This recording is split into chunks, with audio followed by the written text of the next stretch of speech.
I have absolutely no plan for 1v1s. It's something I'm most terrible at. And if anything, if I see something good done by any other players in 1v1, I'm just going to straight up copy them and then play that way.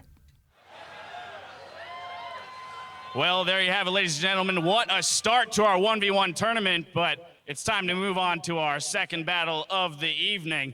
Now, first up, on the blue side, representing Team Fire, one of two players to compete at every single World Championship. He just wants to play League of Legends, ladies and gentlemen. Mr. Pillow himself, it's Dyrus!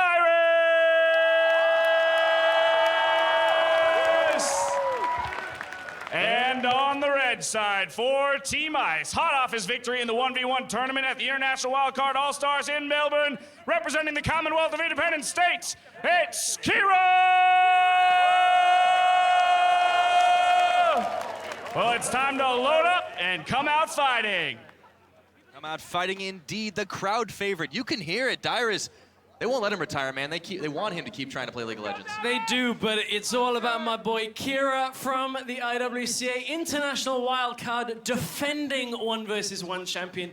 The weather is not so great here, but as the Prince of Wales, I decided to bring the rain over. You can thank me later, California. I've got my scarf, IWCA, repping the pride.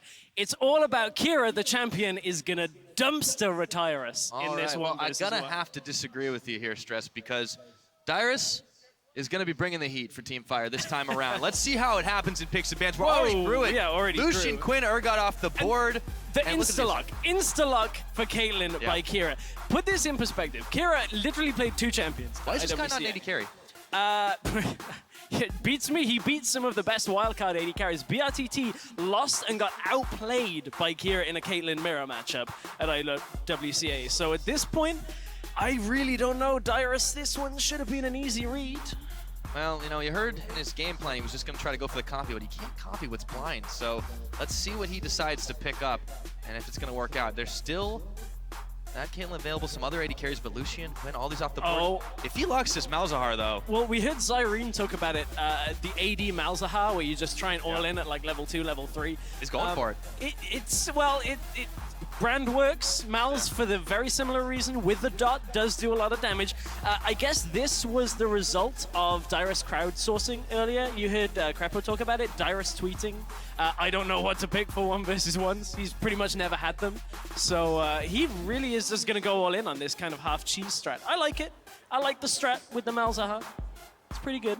But there is one problem with Malzahar, is if you don't have a sufficient size Voidling, when you actually go aggressive, the Voidling just dies and you lose a lot of damage. And you end up just giving CS for free. So you need a heavily stacked Voidling, which is fairly difficult to do in the early onset of the game. So wondering how this is going to go for Dyrus. Yeah, well, Kira's definitely got a lot of experience under his belt for this one, coming out as that reigning champion in Melbourne. But, you know, taking on Dyrus as Malzahar, he's still got to be able to sidestep these shots that are going to be flying at him. And I really think that this is going to be a test of will for Dyrus. Yeah, it will be. And, you know, it's going to be a test of his knowledge of the 1v1 map. Because Kira, one of the reasons why he dominated the 1v1 bracket is he actually knows this map to a T, which is a very weird thing to say about a pro player. He plays ARAM a lot. No, but specifically this scenario where towers deal extra damage to minions, so the actual last hitting mechanics are messed up under tower compared to Summoner's Rift. Also, Kira will go very aggressive over the health packs as they spawn. All right, well, we are once again on the Abyss, the Murder Bridge, and so far it's been true to its name. 1 kill has been claimed. Will there be another? Will we go to CS? Kira's gonna fire that Peacemaker. It's silenced up for just a second, but Dyrus is already losing the trade in an instant recall out of Kira. All about the map control for Kira. He sets up that ward straight away. He's able to judge exactly the distance on the Peacemaker. It's actually quite impressive how Kira was able to dominate the competition. As I was saying, watch for the health pack spawns around that 2:30 mark. He'll just get himself onto the actual health relic and force his opponent away. Yeah. Now, by the way, you were talking about the AD Malzahar pick and how a little early on it can do a lot of damage. This isn't the way Dyrus is going. He's built himself a Doran's ring, and he's going to be going the much more traditional AP path. Now, let's see if it works out. He does have that Q available. The silence doesn't do a ton to Caitlyn, but Kira is abusing the ability on his passive to get more headshot stacks in the brush. Yes, and again, this is another thing that we saw Kira consistently do, is utilize the brush, make sure he's stacking up that passive very quickly. I'm interested now to see whether Dyrus tries somehow to shove Kira in later on in this matchup, because Dyrus has already lost the pushing game. There you can see the first Voidling of the game dies to Kira very quickly. Dyrus could be in trouble here as Kira is about to hit level 2 off that front minion. Will he go aggressive? Will be able to just chunk Dyrus down from the brush. Those headshots are starting to sting. He has been hitting the Call of the Voids though, and now he's back up to level 2 himself. But Kira is just staying so safe on the superior range of this Caitlyn. He's relying on it, and it's not really being punished. No, well, I mean, it's very difficult to punish at this point. The only way that Kira gets punished is if he's standing in his minion line when the Malefic Visions actually just spreads throughout the wave. So unless Kira somehow makes a mistake on that, I don't think he's going to get punished too hard in these early levels, just from the sheer range difference. Yeah, it's just so hard for Dyrus to be able to combat this, and you can see the CS differential is still creeping up there. The Malefic Visions are chugging away on that cannon minion, but since it doesn't go down, it's not going to spread level difference. Kira just keeps stepping forward. And look at him force Dyrus away from the health relic. Kira is fine to trade. He sits on the relic. He has Grasp of the Undying as well. That's one key thing that he always runs on these AD carries. He just constantly ticks the timer up on the minions and then auto-attacks the enemy champion because he has that massive range. And any damage that he takes just gets traded straight back with the health that comes to it. Yeah, so even if Dyrus is able to land a little bit of damage on him, it just goes right back to it.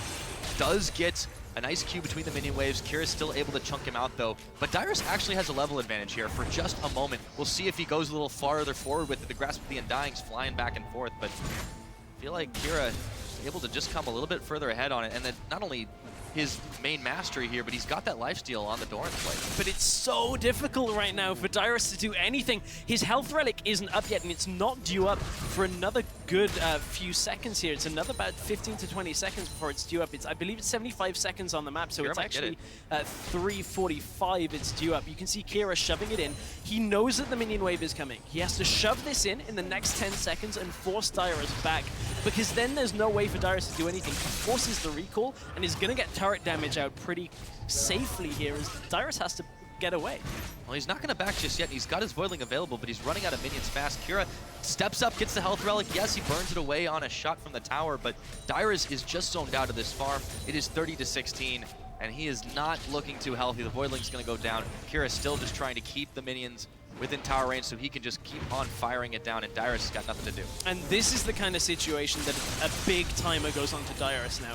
He has to all-in Kira before he gets to 100 CS. There's a lot of time left here, and we'll see what Dyrus actually manages to pick up when he goes back. But Kira is going to win this at 100 CS. There is almost no way for Dyrus without a massive all-in, using the Ignite, using that barrier, and getting the ultimate down, for Dyrus actually to come back into this CS game. Caitlyn is just too punishing when it comes to having a lead on CS. This is exactly what he's got to do. If he can ding 6 in time, he's going to get back to lane before Kira can. If he can manage to get up to that, land the Nether Grasp, finish the channel, and go Ignite, it's the only chance he's got, because otherwise Kira's just going to net away and keep kiting it. And the key thing is that, you know, people are saying, oh, just build damage, that's all you need, you're an AD carry, you'll win the trades, it's great. Kira knows he doesn't need it. He's got a Doran shield, he's got himself a null magic. All he needs to do is not die in this matchup, and he wins this game.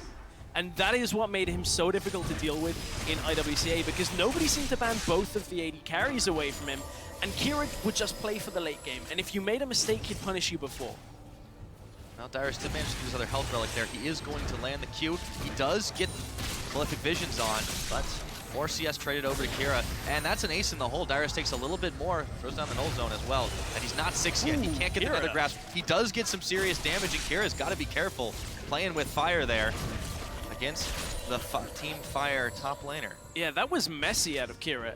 Dyrus actually just getting a lot of free damage off. He's He got has 6. to be careful. He's Dyrus, going in. as long as he doesn't go He's into the exhausted. turret. Oh, this could be dangerous though. Kira steps forward. Dyrus is in the bush. He's heading straight for a trap, but he sidesteps it. Headshots are flying though, and he has to back away. Yeah, he has to back away. Dyrus even used his ultimate in that engage, and Kira was just able to get himself basically taking no damage during the entire thing, and that means that Kira is just able to consistently farm this up. Dyrus now has to rethink his strategy. Oh no, he's on the oh, trap. the trap.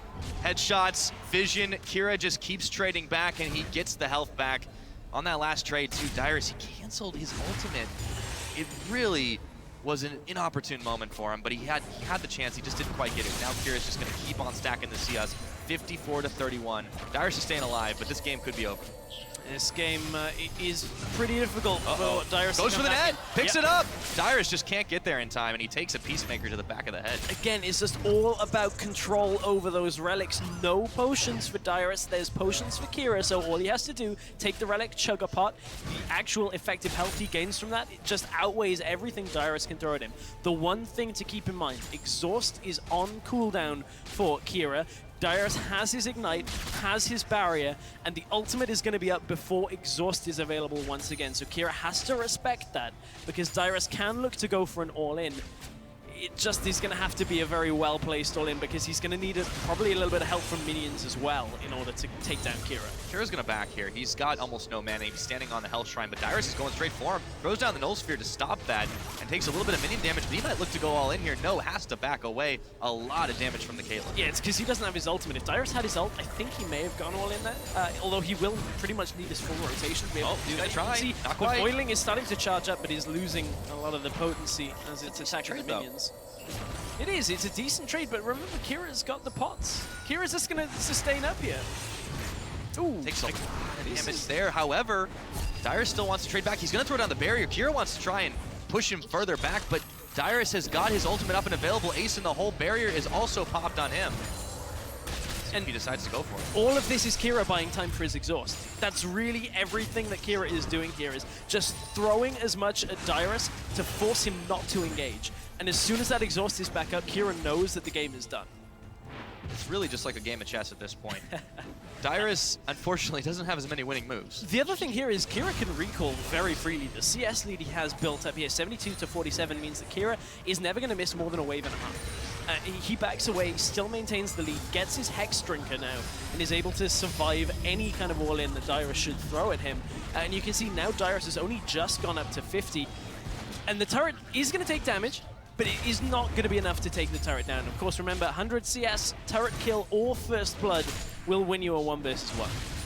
Kira is intent on winning as much of it as he can. The reigning champion from the IWCA 1v1 tournament. Dyrus will go back and get himself a health pot to try and compete, but Kira's Exhaust is almost back up. This is a dangerous moment for Dyrus. It is, and you know, I'm actually wondering what Kira has for the rest of the tournament here as well, because he got one of the picks he was just proficient at anyway, and Kira does take a damage. That's a big one. Ignites Kira down. Nether Grasp is going. Dyrus is going all for it. Can he eliminate the All-Star champion? The Hex Drinker shield is on. Dyrus is out of mana and out of options. He's got to back away. Whew, Kira playing that a little bit greedy. Couldn't get the Exhaust off to begin, but he knows that Dyrus doesn't have the damage right now, and that may very well have been Dyrus' last hurrah in this 1 versus 1 tournament, because up to 87 CS now is Kira. It means all he's got to do is get 2 waves and 1 more creep, and that will be the end of the game. Dyrus actually may just lose. No, the minions, there's not enough minions there for him to take the turret down here. So Kira, does he recall away and just take the safe victory on this after taking his health relic? Okay, yeah, he does. Just gonna let the wave bounce its way into the turret. Dyrus will pick up a decent chunk of this, but he is just so far behind. Kira needs 6 minions to seal the deal here. Thanks to that Hex Drinker, it is so hard for Dyrus to try and all in him. That attempt just wasn't enough. 1 wave to win, which means Dyrus has to go all in on this next minion wave. There is no real option for Dyrus to win this unless he can somehow kill Kira with no summoners for both of them. Dyrus has to go here. He's trying to keep him off the wave of minions. He does throw a lot of damage, and Dyrus is dancing just outside of the turret range, but the trap is down. Dyrus narrowly avoids it, takes a Peacemaker, takes a shot from the 90 caliber net, but Kira's got a headshot loaded, and he keeps firing. Gets another CS, ace in the hole to Dyrus. There's the null zone, but Dyrus is so low here. How long can he afford to zone him out? Kira's having a couple of bad dreams, but Dyrus, he might be done dreaming for this 1v1 tournament. 4 more CS is all Kira needs. Shoots the Peacemaker, nets away. Dyrus takes even more damage on the back side of it, but he's still trying to hold strong. Unfortunately, the Boiling's going right in. Dyrus is so low here. 1 level down, the Malefic Vision still burning through. all Kira's got to do, 4 minions, one more auto could do it. Dyrus can't get out of the brush there. He's trying to get away, but there's the headshot. He wants to finish it in style. Not enough damage. Dyrus hangs on by a thread, but that is going to be the nether grasp. But that's it. Poros go flying. First blood and another victory for Team Ice. Whew, as if it wasn't close enough on the CS. Kira goes for the kill, played it a little bit riskier perhaps than he needed to, but I mean, this is what made it so difficult to beat Kira if you don't ban Caitlyn and Lucian. He's just gonna pick one of the two of them and do that every single time. It's a lesson hard learned. However, for Kira, he played with fire for a few seconds, and when that happens, you get burned just a little bit. So that one is all she wrote. Kira, the reigning champion from Melbourne, Australia there in that IWCA, CIS region representing, still going through this tournament. Yeah, and you know, honestly, if I were Kira, we were talking about this a little backstage before. I was like, if I'm Kira, I'm just like, you guys practice for the 5s, I'm practicing for the 1v1. I've already won one, gotta keep on going. I mean, they didn't win the 5v5 out in Melbourne either. I mean, that went to Turkey. Yeah, that did, but the amount of points that... Spoiler, sorry. Yeah, spoilers if you missed it from 2 weeks ago. But, you know, that was the key thing, was that Turkey put no players into the round of 8 for the 1 versus 1. If they'd have got one player, it would have been very different. But Kira just dominated that bracket. He's well on the way on this one, but he now has to go potentially either up against a teammate or up against, well, formerly Europe's one of their best mid laners, but now I guess he's North America, well, even though he's... too soon, man. We're going to have to find out, but let's go ahead and send it side to Dash for just a little bit.